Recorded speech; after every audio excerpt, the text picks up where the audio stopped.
Hello दोस्तों, आज हम रॉन्ग टर्न पार्ट 1 मूवी को एक्सप्लेन करने वाले हैं। अगर आपको यह एक्सप्लेनेशन पसंद आए तो वीडियो को लाइक और चैनल को सब्सक्राइब करना मत भूलना। तो चलिए मूवी की तरफ बढ़ते हैं। तो मूवी की शुरुआत में हमें देखा जाता है एक लड़का और एक लड़की माउंट पर चढ़ रहे होते हैं और वो लड़का थोड़ी मेहनत के बाद ऊपर चढ़ जाता है, लेकिन वो लड़की अभी नीचे ही होती है और वो लड़की उस लड़के को हेल्प मांगने लगती है। इसी दौरान उस लड़के पर एक अजीब सा क्रिएचर हमला कर देता है और उसे मार देता है और उस लड़की की एक खून की बूंद उस लड़की के फेस पर गिर जाती है और वो लड़की घबरा जाती है और वो क्रिएचर उस लड़की को ऊपर की ओर खींचने लगता है और वो लड़की खुद को बचाने के लिए रस्सी काट देती है और वो नीचे गिर जाती है और वो लड़की भागने लगती है। इसी दौरान उस लड़की के पैर में तारों वाला कांटा घुस जाता है और लड़की गिर जाती है। तभी वो क्रिएचर आके उस लड़की को पकड़ लेता है और सीन यहाँ शिफ्ट होता है। हमें क्रिस्फिलर नाम का एक आदमी दिखा जाता है और वो कोराली सिटी की ओर जा रहा होता है और वो देखता है आगे बहुत ही ज्यादा ट्रैफिक होने के कारण वो दूसरे रास्ते से जाने लगता है। इसी दौरान उसे एक घर मिल जाता है और उस घर में बहुत ही अजीब सा दिखने वाला एक आदमी बैठा हुआ मिलता है और क्रिस्फिलन फोन लगाने लगता है, लेकिन वो फोन बंद था और क्रिस्फिलन उस आदमी से कहने लगता है ये फोन बंद है, क्या तुम्हारे पास दूसरा मोबाइल है?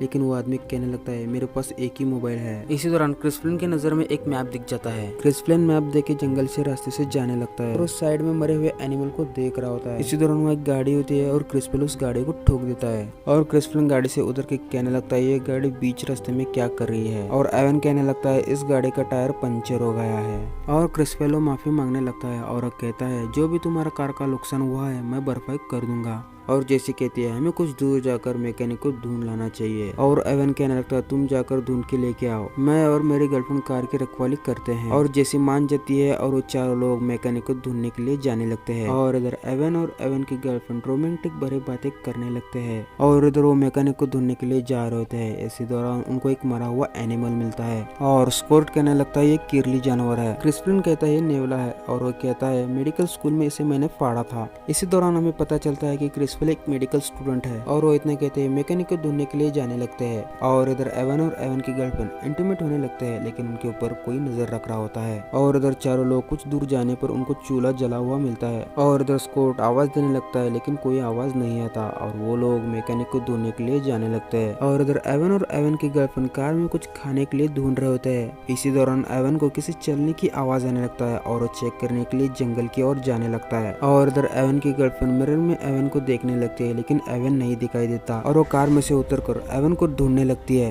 कुछ समय ढूंढने के बाद एवन को शूज मिल जाता है और कुछ दूर जाने पर एवन की गर्लफ्रेंड को एक कटा हुआ कान दिख जाता है और वो काफी घबरा जाती है और वो भागने लगती है और वो क्रिएचर पीछे से आके बहुत ही बेरहमी से मार देता है और वो चारों लोग कुछ दूर जाने पर उनको एक घर मिल जाता है। क्रिस्फिलन आवाज देने लगता है लेकिन अंदर से कोई आवाज न था, इसलिए वो दरवाजा खोल के अंदर जाने लगता है। तभी जैसी कहने लगती है हमें किसी के भी घर पे ऐसे जाना नहीं चाहिए और क्रिस्फिलन कहने लगता है हमारा गाड़ी खराब है, हमें अंदर जाना चाहिए और कार्ली को बाथरूम जाना होता है और वो चारों लोग अंदर जाने के लिए मान जाते हैं और वो घर बहुत ही ज्यादा गंदा दिख रहा था और वहाँ बहुत सी अजीब सी चीजें रखे हुए थे और वहाँ टेबल पर बहुत ही गंदा मीट रखा हुआ था और स्कॉट कहने लगता है हमें ऐसे जल्दी से निकलना चाहिए और कार्ली कहने लगती है हम पहले बाथरूम ढूंढने गए उसके बाद यहाँ से जाएंगे और इधर क्रिस्टन उबलते हुए पानी को देखने लगता है, उसमें बहुत सारे मीट के टुकड़े पड़े हुए थे और इधर कार्ली को बाथरूम मिल जाता है और वो बाथरूम करने के लिए अंदर चली जाती है। इसी दौरान वो बाथरूम में देखते हैं इंसानों का दांत और ब्रेन मिल जाता है और वो काफी घबरा जाती है और इधर क्रिस्टन अलमारी का दरवाजा खोल देता है और उस अलमारी में काफी सारे डब्बे रखे हुए होते हैं और क्रिस्टन एक डब्बा लेकर खोल देता है और उसमें बहुत सारे मीट के टुकड़े पड़े हुए होते हैं और वो सारे लोग घबरा कर बाहर जाने लगते हैं। इसी दौरान वो क्रिएचर आ जाते हैं और हमें पता चलता है वो चारों लोग इतनी देर वो क्रिएचर के घर में थे और वो लोग पीछे के दरवाजे से जाने लगते हैं, लेकिन पीछे का दरवाजा नहीं खुलता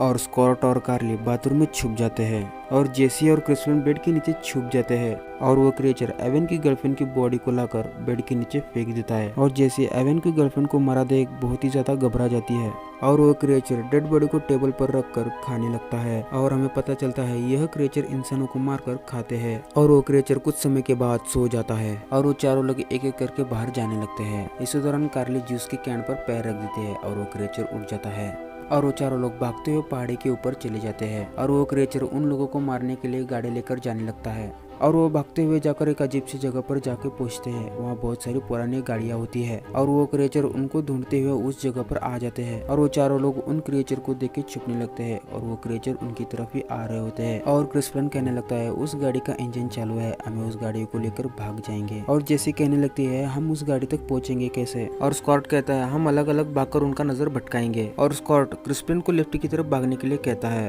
क्रिस फ्रैंक लेफ्ट की तरफ भागने लगता है। इसी तरह वो क्रिएचर उसके पैर पर तीर मार देती है और स्कॉट उनका नजर भटकाने के लिए राइट की ओर भागने लगता है। और जेसी और कार्ली क्रिस फ्रैंक को लेकर गाड़ी लेके भागने लगते हैं और वो तीनों लोग गाड़ी लेके स्कॉट को बचाने के लिए जाने लगते हैं। स्कॉट गाड़ी में आने वाला होता है, इसी दौरान वो क्रिएचर पीछे से आके मार देती है और वो खुद को बचाने के लिए वहाँ से भाग जाते हैं। और वो क्रिएचर स्कॉट की बॉडी को उठाकर ले जाने लगते हैं और वो तीनों लोग कुछ दूर जाने पर उनकी गाड़ी कीचड़ में फंस जाती है और वो गाड़ी को वहीं छोड़कर जाने लगते हैं। और वो कार्ली स्कॉट को मरते हुए देख बहुत ही ज्यादा रोने लगती है और वो लोग कुछ दूर जाने पर उनको एक वॉच टावर मिल जाता है और वो लोग वॉच टावर के ऊपर जाने लगते हैं। और वो लोग ऊपर जाते ही उनको एक बैंडेड का किट मिल जाता है और वो जैसे क्रिस फ्रैंक को पट्टी करने लगती है। इसी दौरान कार्ली को बहुत ही पुराना रेडियो मिल जाता है और वो रेडियो को चालू कर देते हैं और जैसे रेडियो में बात कर रहे होते हैं लेकिन रेडियो में कोई बात नहीं करता और रेडियो का सिग्नल भी नहीं दे रहा था। इसी दौरान वहाँ वो क्रिएचर आ जाते हैं और वो लोग उन लोगों को ढूंढ रहे होते हैं और वो लोग चुपचाप वॉच टावर के ऊपर बैठे हुए होते हैं और वो लोग रेडियो को बंद करना भूल जाते हैं। इसी दौरान रेडियो में सिग्नल आ जाता है और वो बहुत ज्यादा आवाज करने लगता है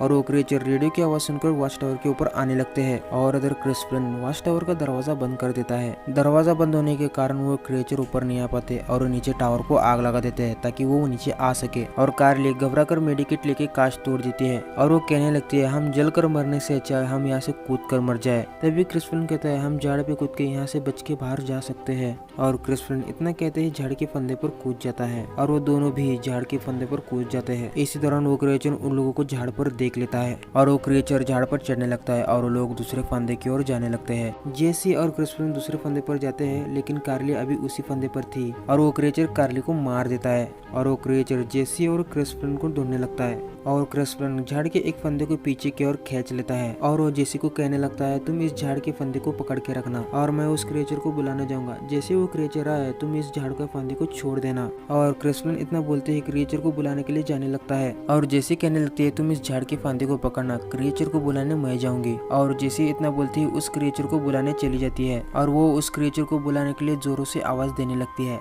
इसी दौरान वो क्रिएचर आ जाता है और वो जेसी पर हमला कर देता है और क्रिस फ्रैंक जल्दी से वो झाड़ का फंदी छोड़ देता है और वो क्रिएचर नीचे जाके गिरता है और जेसी और क्रिस फ्रैंक उस क्रिएचर से बच के नदी के किनारे आके सो जाते हैं। इसी दौरान उनको एक रास्ता मिल जाता है और वो रास्ते की ओर जाने लगते हैं। इसी दौरान वो क्रिएचर हैमर से हमला कर देता है। इसी दौरान क्रिस फ्रैंक नीचे गिर जाता है और वो क्रिएचर जेसी को उठा के ले जाता है और उसी रास्ते पर एक पुलिस की गाड़ी आ रही होती है और वो क्रिस फ्रैंक पुलिस वालों को हेल्प मांगने लगता है और वो क्रिएचर पुलिस वालों को तीर से मार देता है और क्रिस फ्रैंक खुद को बचाने के लिए गाड़ी के नीचे छुप जाता है और वो क्रिएचर क्रिस फ्रैंक को ढूंढने लगता है लेकिन क्रिस फ्रैंक नहीं मिल पाता और वो क्रिएचर पुलिस वाले की डेड बॉडी गाड़ी में डालकर घर की ओर जाने लगता है और क्रिस फ्रैंक जल्दी से जाके गाड़ी के नीचे पकड़ लेता है और क्रिएचर घर आ जाता है और वो डेड बॉडी लेकर अंदर जाने लगता है और क्रिस फ्रैंक जेसी की आवाज सुन लेता है और वो क्रिएचर जेसी को ऑलमोस्ट मारने ही वाला होता है। इसी दौरान वो क्रिस फ्रैंक गाड़ी लेके अंदर घुस जाता है और वो गाड़ी से उतरकर हैमर लेके वो क्रिएचर को मार देता है और जेसी खुद को छुड़ा लेती है और तीर से क्रिएचर को मार देती है। लेकिन वो क्रिएचर फिर एक बार मारने के लिए उठ जाता है और जेसी और क्रिस फ्रैंक डर जाते हैं और वो पीछे की ओर भागने लगते हैं। इसी दौरान क्रिस फ्रैंक के हाथ में एक शॉटगन होती है और वो 2-3 गोली घर में पड़े कार पर मार देता है जिससे वहाँ बहुत ही बड़ा धमाका हो जाता है और वो सारे क्रिएचर मारे जाते हैं और क्रिस फ्रैंक और जेसी गाड़ी लेके सिटी की ओर जाने लगते हैं। और हमें कुछ दिनों बाद सीन दिखाया जाता है, एक पुलिस वाला उन क्रिएचर के घर के पास आके चेक कर रहा होता है। तभी वो क्रिएचर उड़ जाते हैं और उस पुलिस वाले को मार देते हैं और यह मूवी यहीं पर खत्म होती है। अगर आपको यह एक्सप्लेनेशन पसंद आए तो वीडियो को लाइक और चैनल को सब्सक्राइब करना मत भूलना। तो मिलते हैं एक और शानदार वीडियो में, तब तक के लिए लव यू, गुड बाय।